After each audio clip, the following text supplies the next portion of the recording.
వచ్చేసింది ఆడి శ్రావణం షాపింగ్ అంతటికి అతిపెద్ద కేజీ సేల్ తో పాటు up to 61% of 1+1 offers, combo offers ఇంకా మరెన్నో. CMR shopping mall. దీనిపై మరింత అప్డేట్ మా ప్రతినిధి రంజిత్ అందిస్తారు. రంజిత్, చెప్పండి, హైదరాబాద్ లోని పలు ప్రాంతాల్లో రోడ్ల పరిస్థితి అధ్వానంగా ఉంది. మీ దగ్గర ఉన్న అప్డేట్ ఏంటి? అధికారులు ఎందుకు నిర్లక్ష్యంగా వ్యవహరిస్తున్నారు? లోపం ఎక్కడుంది?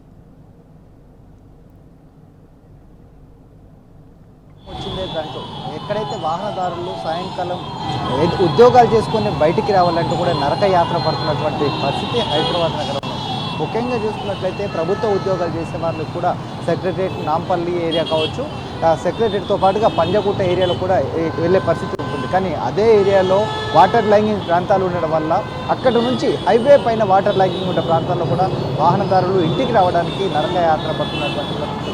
కార్లు వేసుకొని పోకుండా బైక్ వేసుకొని వెళ్తున్నారా? సాయంకాలానికి వర్షం వచ్చిందంటే ఎక్కడ మ్యాన్ హోల్ ఉంటుందో, ఎక్కడ గుంతలు ఉంటాయో, వర్షపు నీరు ఎక్కడ నిలిచిపోతాయో, ఎక్కడ బండ్లు కొట్టకపోతాయని కూడా హైవే మీద ప్రమాద ఘటనలు కూడా ఎదురైనటువంటి పరిస్థితి హైదరాబాద్ నగరంలో ఉంది.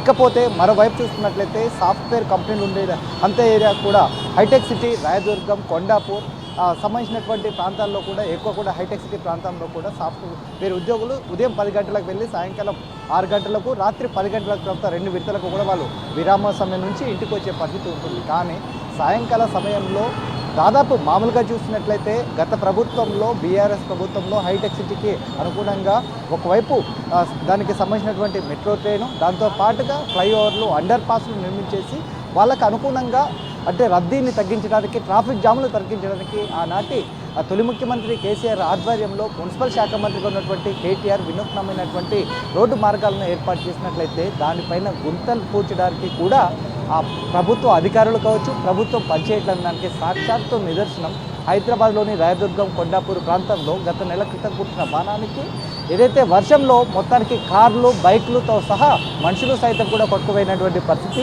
ఈ సాఫ్ట్వేర్ రంగం ఉన్నటువంటి హైదరాబాద్ నగరానికి తలమానికంగా ఉన్నదే హైటెక్ సిటీ ప్రాంతంలోని సాఫ్ట్వేర్ కంపెనీ ఉన్నటువంటి ప్రాంతం కావచ్చు.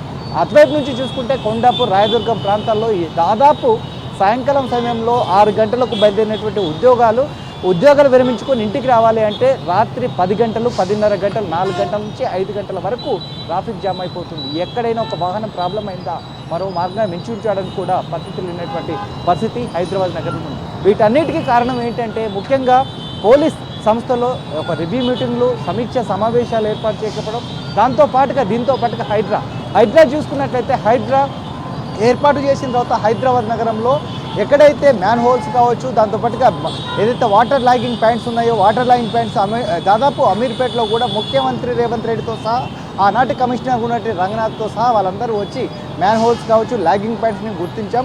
ఇదే విధంగా హైదరాబాద్ నగరంలో కూడా ప్రతి చోట కూడా వాటర్ లాగింగ్ పాయింట్స్ని తీసేస్తాం, మ్యాన్ హోల్స్ని వర్షాలు వచ్చినప్పుడు ఇండికేషన్ ఇస్తామని చెప్పి ఇచ్చినటువంటి అధికారులు వర్షాకాలం వచ్చిన సమయంలో వర్షపు నీరు కురిసే ప్రాంతాల్లో వర్షపు నీరు ఎక్కడైతే ఆగుతుందో ఆ ప్రాంతాలకు కరెక్ట్గా టార్గెట్ చేసి అక్కడ వాటర్ లాగింగ్ పాయింట్స్ని కూడా కరెక్ట్ చేయకపోవడం ప్రభుత్వ అధికారుల యొక్క వైఫల్యం అని చెప్పక తప్పదు. హైడ్రా అధికారులు పేరు చెప్పుకోవడము, లక్షల కోట్ల రూపాయలు ప్రభుత్వ ఆదాయాలను, ఆస్తులను కాపాడము, భూములను కాపాడమని చెప్పేసి ఓన్లీ సోషల్ మీడియా వేదికగా, పేపర్ వేదికగా, దాంతోపాటుగా కొన్ని మీడియా ఛానల్స్ వేదికగా మాట్లాడుతున్నారు తప్పితే ఎక్కడ కూడా ప్రజలకున్న సమస్యలు తీర్చడంలో విఫలాలు తప్పితే ప్రభుల తరఫున కూడా చేసినటువంటి పనులు హైడ్రాకు లేదు.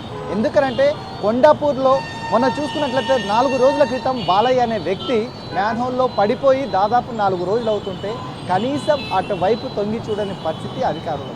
దాని గురించి మాట్లాడనటువంటి పరిస్థితి ఏదైతే ప్రజాప్రతినిధులు కావచ్చు, స్థానికంగా ఉన్నటువంటి ఎమ్మెల్యేతో సహా దాని మున్సిపల్ శాఖ మంత్రిగా, హోంశాఖ మంత్రిగా అన్నిటికీ శాఖ అధికారులను దగ్గర పెట్టుకున్నట్టు రేవంత్ రెడ్డికి కనీసం దానిపైన ఈ రోజు వరకు మాట్లాడలేదు. వాళ్ళ కుటుంబం 4 రోజుల కాంచి రోడ్డు మీద పడి బోల్ని విలిపించేసి మా తండ్రి మాకు కావాలి, కనీసం చివరి చూపు చూసుకోవడానికి కుటుంబ యజమాని చనిపోతే దానికి పరామర్శించడానికి దిక్కు లేదు. కనీసం అక్కడికి వచ్చి వాళ్ళు కనీసం తిండి తినకుండా ప్రతిరోజు ఉదయం నుంచి సాయంకాలం వరకు ఎప్పుడు వాళ్ళకి సంబంధించినటువంటి డెడ్ బాడీ దొరుకుతుంది, ఎప్పుడు పోలీస్ అధికారులు కావచ్చు, జిహెచ్ఎంసీ అధికారులు, సిఎంసీ అధికారులు ఎప్పుడు అప్పచెప్తారని 1000 కళతో వేచిస్తే కనీసం వాళ్లకు పేదవాళ్ళు కాబట్టి వాళ్ళని పరామర్శించేటోడు లేడు, వాళ్ళ వైపు చూసేటోడు లేడు. ఆఖరికి ఎండాకాలంలో ఎప్పుడైతే గత ప్రభుత్వం 10 సంవత్సరాల్లో తెలంగాణ రాష్ట్రంలోని హైదరాబాద్ నగరాన్ని అభివృద్ధి చేసింది బీఆర్ఎస్ ప్రభుత్వంలో ఎన్నో ఫ్లైఓవర్లు, ఎన్నో అండర్ పాస్లు, ఎన్నో రోడ్లు, డ్రైనేజ్లు, ఆఖరికి కాళేశ్వరం నుంచి హైదరాబాద్ నగరానికి పైప్ లైన్, మంచినీటి పైప్ లైన్ కూడా వేసిన చరిత్ర బీఆర్ఎస్ ప్రభుత్వం అయితే ఆ రోజున వర్షాలు రాని సమయంలో, వేసవికాల సమయంలో, ఎండాకాలంలో టార్గెట్ చేసుకొని దానికి సంబంధించినటువంటి పనులను కరోనా సమయాలను కూడా అడ్డం పెట్టుకోకుండా కరోనా సమయంలో కూడా ఫ్లైఓవర్లతో సహా నిర్మాణాలు చేపట్టి ప్రజలకు అందుబాటులో ఉండేవిగా చేసింది బీఆర్ఎస్ ప్రభుత్వం అయితే ఎండాకాలంలో ఎలాంటి ప్రారంభ కార్యక్రమాలు, శంకుస్థాపనలు చేయకుండా వర్షాకాలం నిండు వర్షాలు వచ్చిన సమయంలో రోడ్లు తవ్వకాలు చేపట్టేసి, డ్రైనేజ్ తవ్వకాలు చేసేసి, మ్యాన్హోల్కి సంబంధించినటువంటి పైప్ లైన్లను ఏర్పాటు చేసినట్లయితే దాంట్లో కనీసం సూచికలు, ఇండికేషన్ సంబంధించినటువంటి బోర్డులు ఏర్పాటు చేయకపోవడం వల్ల ఒక వ్యక్తి దాంట్లో కొట్టకపోయి 4 రోజులు అయితే దాని వైపు చూడని అధికారులు, దానికి గురించి తెలియనటువంటి ప్రభుత్వాన్ని పాలించేటువంటి పాలకుడికి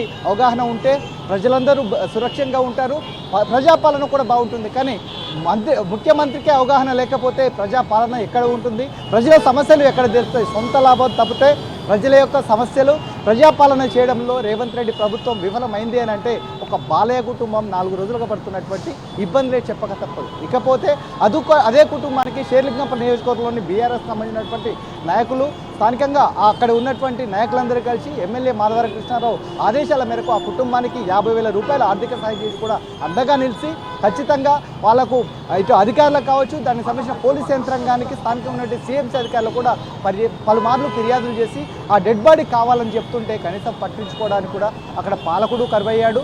అధికారులు కూడా అక్కడికి వచ్చే దాదాపు సాయంకాలానికి అప్పచెప్తాము, రేపు అప్పచెప్తామని చెప్తున్నారు. ఇవన్నిటికీ కారణం ఏంటంటే ఏ సమయంలో చేయాల్సిన ఏదైతే డెవలప్మెంట్ ఉందో అదే సమయంలో చేయాలి. రోడ్ల తవ్వకాలు కావచ్చు, డ్రైనేజీ తవ్వకాలు కావచ్చు, హైదరాబాద్ నగరంలో రోడ్లు వేయాల్సిన సమయం వేసవికాల సమయంలో. అలాంటి సమయంలో అధికారులు నిర్లక్ష్యమే లేకపోతే నిద్రపోతున్నారా? దాన్ని పాలించే పాలకుడు ఆదేశాలు ఇవ్వలేదా? ఎందుకనంటే ఈ హైడ్రా కావచ్చు, పోలీస్ డిపార్ట్మెంట్ కావచ్చు, ఈ అన్నిటికీ మున్సిపల్ శాఖ మంత్రికి ఉన్నటువంటి, హోంశాఖ మంత్రికి ఉన్నటువంటి రేవంత్ రెడ్డి ఏ రోజు కూడా ఒక రివ్యూ మీటింగ్ పెట్టేసి సమీక్ష సమావేశం పెట్టిన చరిత్ర ఈ 2.5-3 సంవత్సరాల్లో ఎప్పుడూ లేకపోవడమే ఇవన్నీ ప్రమాదాలు జరుగుతున్నాయి. ఎక్కడ అమీన్పూర్లో కూడా ఇండ్లలోకి నీరు వచ్చేసి ఇంట్లో ఉన్న సామాను కూడా రోడ్ల మీద కొట్టుకుపోయి, వాహనాలు కొట్టుకపోతే కనీసం కన్నెత్తి చూడలేదు. ఈ విధంగా హైడ్రా పాలన ఉంది, దాంతో పాటుగా మున్సిపల్ యొక్క అధికారుల పాలన ఉంది. ఇకపోతే దానికి సంబంధించిన విషయంలో ట్రాఫిక్ జామ్ హైదరాబాద్ నగరంలో అడుగున్న ట్రాఫిక్ జాములు జరుగుతున్నాయి. అడుగున కూడా ఎక్కడ చూసినా ట్రాఫిక్ జాములు జరుగుతున్నాయి. ట్రాఫిక్ సంబంధించినటువంటి గంటల తరబడి అక్కడ వాహనాలు నిలుస్తున్నాయి. కానీ అధికారులు ఆ ట్రాఫిక్ జామ్లని నియంత్రించడంలో పక్కన పెట్టేసి పెనాల్టీలు వేయడము, హెల్మెట్ లేదని పెనాల్టీని ఇవ్వడము, రాంగ్ పార్కింగ్ అని పెనాల్టీ వేయడము, భార్య భర్తలు వెళ్తే వెనకాల భార్యకు హెల్మెట్ లేదని పెనాల్టీ వేయడం తప్పితే పబ్లిక్ సంబంధించినటువంటి ట్రాఫిక్ నియంత్రణ విషయంలో పోలీసులు ఏనాడు కూడా దృష్టి సారించలేదని కూడా ప్రజలు వాపోతున్నారు. ఇకనైనా రేవంత్ రెడ్డి ప్రభుత్వం మేల్కొంటుందా? పోలీస్ అధికారులు కూడా ప్రజలకు ఎక్కడ ట్రాఫిక్ జామ్లు నడుస్తున్నాయో తెలుసుకుంటారా? జిహెచ్ఎంసీ, సీఎంసీ, హైడ్రా అధికారులు కూడా మ్యాన్హోల్స్ ఎండాకాలంలో పనిచేయాలి కానీ వానాకాలంలో చేయొద్దని తెలుసుకొని ప్రజలు